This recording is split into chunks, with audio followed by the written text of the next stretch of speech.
hal yang membedakan kita dengan orang lain tentang uang. Biasanya kita ini membandingkan diri kita dengan orang lain soal finansial, soal keuangan. Yang ini duitnya banyak, yang itu lebih banyak, terus yang lainnya juga semakin banyak. Tapi kenapa kita itu justru nggak seperti mereka? Mungkin kita merasa bahwa kita ini penghasilannya paling rendah, terus kita tidak memiliki uang sebanyak orang-orang tersebut, atau bahkan kondisi kita soal keuangan juga kalah jauh dibanding orang lain. Tapi kita pengen memiliki sesuatu yang bisa merubah bagaimana hidup kita, minimal itu setara dengan mereka. Di video kali ini kita membahasnya ya. Jadi teman-teman bisa belajar, terus teman-teman kalau bisa jangan di skip. Karena apa? Di sini banyak banget ilmu yang teman-teman bisa dapatkan. Teman-teman bisa belajar banyak hal. Terus teman-teman bisa mengembangkan dirinya bagaimana memanfaatkan alat yang canggih banget. Yaitu apa? Pikiran kita. Nah, bagaimana kita mengendalikan pikiran, bagaimana kita menyeting hidup kita. Apa kabar sahabat hebat? Tentunya selalu dalam berkelimpahan dan keharmonisan ya. Mungkin kadang terlintas ya, kita membandingkan hidup kita itu dengan orang lain soal keuangan ataupun soal penghasilan. Dari situ kita harus memiliki yang namanya grand design. Terus bagaimana kita mempersiapkan hidup kita ke depan ini biar ya secara finansial kita minimal seimbang atau mungkin kadang malah lebih. Nah, itu bukan sesuatu yang mustahil, itu juga sesuatu kemungkinan juga. Dan itu pasti bisa terjadi selama kita konsisten dengan apa yang menjadi tujuan hidup kita, apa yang menjadi cita-cita kita dalam kita mengembangkan yang namanya kehidupan yang jauh lebih layak dan jauh lebih baik dari kondisi-kondisi sebelumnya. Padahal kalau dipikir kondisi ke depan itu bagaimana, itu bisa kita rencanakan dari saat ini. Namun kadang orang malas ya mau merencanakannya, tapi wah apa iya, mungkin timbul rasa ragu atau nggak percaya diri dan macam-macam lagi ya. Langsung aja kita mulai di poin pertama, fokus pada keberlimpahan pribadi. Nah, kita harus berfokus tuh pada keberlimpahan pribadi. Jangan kita itu membandingkan diri kita dengan orang lain ya. Intinya gini, misalkan nih kita pengen hidup kita itu seperti apa, ya itu berbeda dengan tujuan hidup orang lain. Dan misalkan kita melihat orang lain itu dirinya jauh lebih oke lah kehidupannya, mungkin ya dari segi misalkan dia bisnisnya juga bisa menghasilkan yang jauh lebih besar dari kita, atau mereka punya tabungan yang banyak ya, atau apapun yang kita merasa itu bahwa kehidupan kita jauh di bawah mereka. Nah, kita nggak boleh seperti itu. Kita fokus aja pada tujuan pribadi. Karena apa? Law of attraction itu hanya mengenali apa yang kita mau. Dengan kita membandingkan dengan orang lain, terus kita merasakan bahwa kita ini kekurangan, kita ini ya hidupnya kurang beruntung, atau ya mungkin lu udah dilahirin tuh turun-temurun kayak gitu. Kalau gua mana bisa. Kita nggak boleh seperti itu. Tujuan pribadi kita ya udah kita yang menentukan. Kita mau seperti apa, mau bagaimana, mau bisnis kita sebesar apa, ya kitalah yang menentukan, bukan orang lain.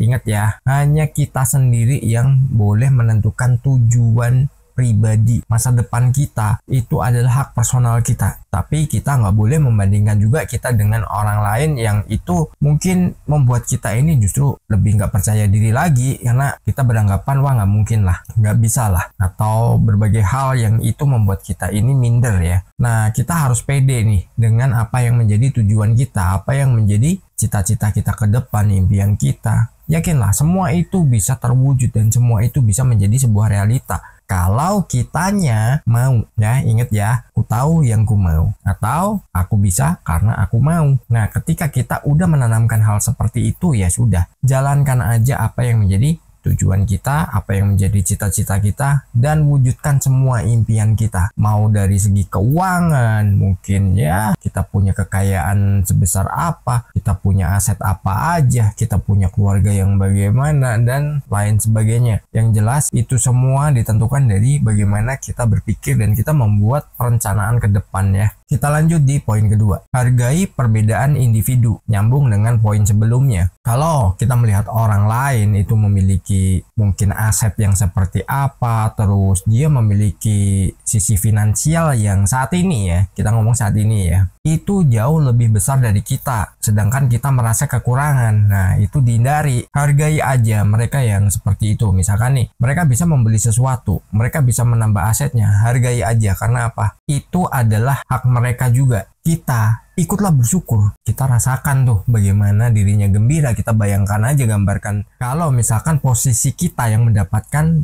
mungkin ya barang-barang tertentu ataupun uang yang banyak, itu kita gambarkan seperti itu. Kita tetap menghargai mereka. Namun, law of attraction itu bekerja secara pribadi. Jadi, itu akan menarik sesuatu yang udah kita gambarkan, apa yang udah kita rasakan, itu akan menjadi milik kita. Ketika kita merasakannya, ketika kita menggambarkannya, semua itu akan ditarik menjadi sebuah kenyataan untuk kita, bukan orang lain, untuk kita sendiri. Jadi kita harus menggambarkannya, kita harus merasakannya, dan kita harus menjadi orang yang memang benar-benar itu membuat desain sendiri untuk bagaimana hidup kita, apalagi dari segi keuangan. Jangan pikirkan kondisi saat ini dan jangan membandingkan diri kita dengan orang lain. Ya, nanti jatuhnya kalau kita udah merasa wah nggak bisa kayaknya, nggak mampu, atau kita merasa minder, terus kita merasa wah takdirku bukan begitu, itu justru akan menjadikan sebuah realita yang sebenarnya nggak teman-teman inginkan ya. Jadi hati-hati ya dengan kita melakukan sesuatu yang itu mengandung unsur-unsur negatif yang akan mengundang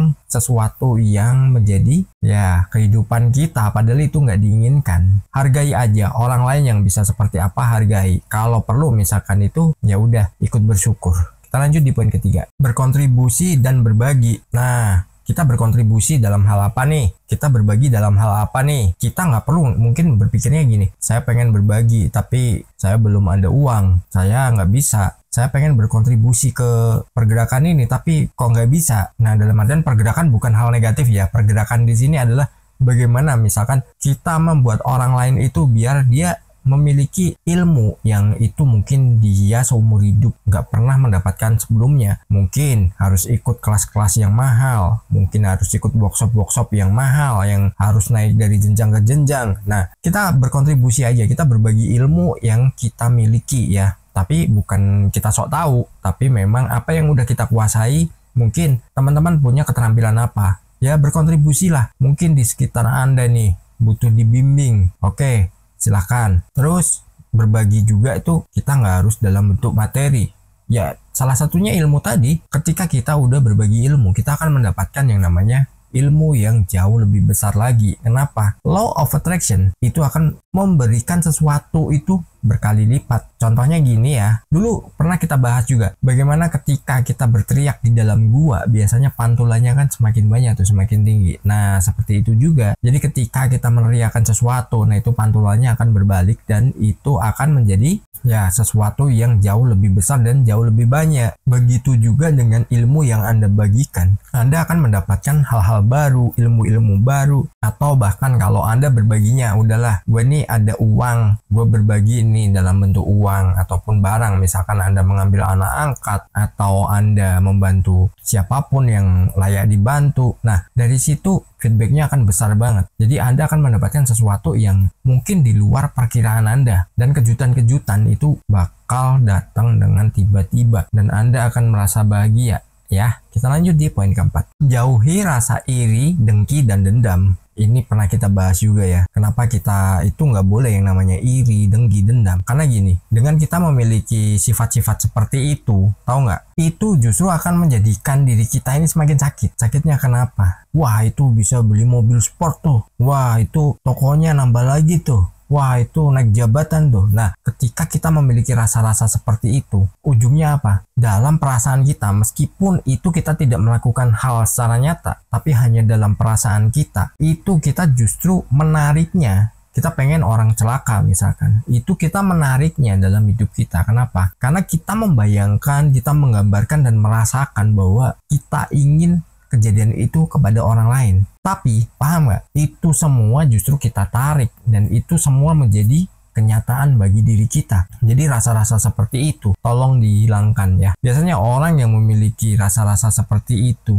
orang yang malas, dalam artian malas gini, dirinya itu pengen sesuatu yang instan, dirinya itu suka minta-minta, dirinya itu ya pokoknya bergantung, bukan dirinya mandiri, terus dia berusaha, meskipun dalam usaha itu ada prosesnya, kadang orang nggak mau di situ.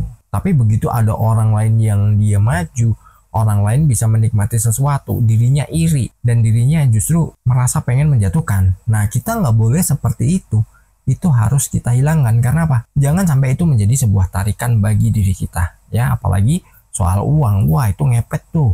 Wah, itu tuh punya tuyul tuh. Wah, itu begini begitu. Dia punya pesugihan. Orang kalau punya pesugihan, ngapain nggak punya koleksi mobil-mobil mewah, rumah-rumah mewah, ya kan? Gitu aja. Uangnya dari mana ya? Kita nggak tahu ya. Katanya bisa pesugihan kan, cari duitnya gampang tuh. Tinggal tuh koleksi Ferrari, Lamborghini, atau Maserati, atau apapun lah. Mungkin yang paling jelek pun mobil yang untuk belanja ke pasar Mercy. Tapi kalau mobilnya cuman ya mobil-mobil yang biasa, mobil-mobil niaga, ya percuma dong, ya kan? Kita jauhi ya rasa-rasa seperti itu dan kita harus fokus dengan diri kita sendiri. Kita lanjut di poin kelima, bekerja pada peningkatan diri. Nah, kita harus mengembangkan ya. Apapun usaha Anda, apapun pekerjaan Anda, lakukan secara maksimal, sesuaikan dengan apa yang menjadi tujuan hidup Anda. Kalau Anda pengen nih berkelimpahan soal uang, mungkin Anda masih bekerja, Anda butuh penghasilan yang itu jauh lebih tinggi, ataupun Anda akan mendapatkan bonus-bonus dan macam-macam, itu Anda bisa tingkatkan lagi skill Anda apa, terus tunjukkan prestasi Anda, ataupun kalau Anda berbisnis, rubah strateginya kalau memang udah mentok, terus teman-teman juga bisa menjadikan hal baru yang itu teman-teman temui sebagai ide, terus ya pokoknya banyak banget hal yang bisa kita gunakan untuk meningkatkan diri. Apalagi di sini kita belajar itu di zaman sekarang itu mudah banget. Contohnya Anda cari tutorial apa, ada semua. Atau Anda mau misalkan nih, wah buka restoran nih, atau buka rumah makan, wah pengen modif menunya nih, kan tinggal cari aja. Pokoknya tingkatkan aja, fokus pada diri sendiri, jangan fokus pada kompetitor, jangan fokus pada orang lain. Kita harus menjadi diri kita yang seutuhnya, dan ingat, fokus pada tujuan ya. Masa depan kita, keuangan kita, segala macamnya tergantung pada diri kita. Memang semuanya usaha nggak langsung jadi, ataupun Anda punya kreasi, Anda punya karya, itu nggak langsung menghasilkan sesuatu yang ya mungkin sesuai dengan yang diinginkan. Tapi yakinlah, kalau Anda konsisten, Anda ini mau meningkatkan terus skillnya, Anda akan mendapatkan apa yang Anda inginkan. Malah itu akan mendapatkan lebih dari apa yang sudah Anda inginkan. Sukses berkelimpahan.